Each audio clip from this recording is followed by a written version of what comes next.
So we have with us Mr. Yogi Sriram. Hello, sir. Welcome at the Hi, how are you? ETHR World Phoenix Thank you very CX Annual much. Fest. Thank you very First thing first, things are happening post-pandemic. And finally, two-day residential conclave event that we have organized. What are your thoughts about it?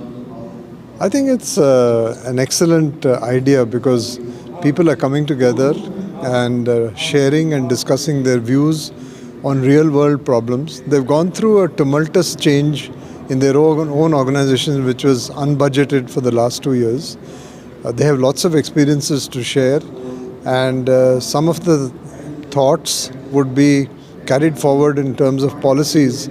There is a lot of controversy about some of the policies that companies have adopted with respect to work from home and work from office or work from anywhere.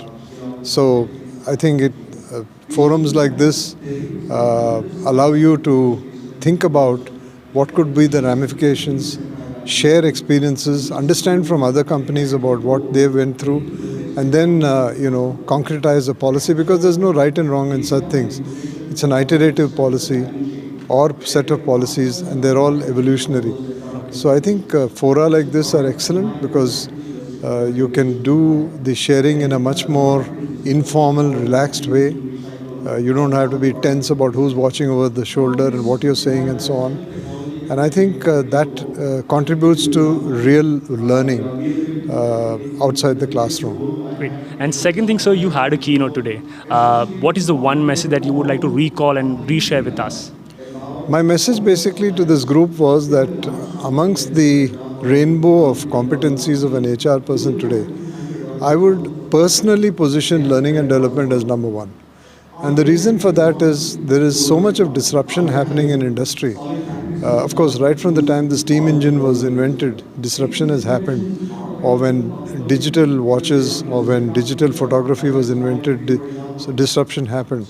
I think this type of disruption is very different. It's the type of disruption that's happening from outside the organization because of multiple stakeholders, their demands, government policies pushing much more for electrical vehicles, which means that the internal combustion engine has to function in a very different way. They're also pushing for hydrogen. So the stakeholders are forming this entire pressure points in terms of the disruption, which is good.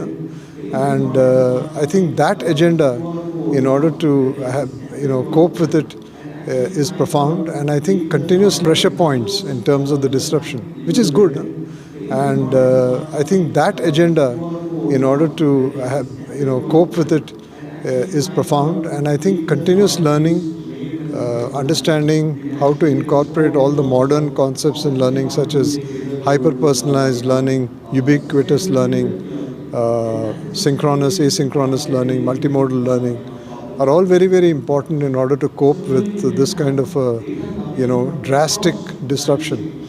And not to shy away from it, but confront it, envelop it with both your arms, and move on in life. Thank you so much for joining us at ETH Phoenix 2022. Thank you very much. Thank you so much, sir. Bye.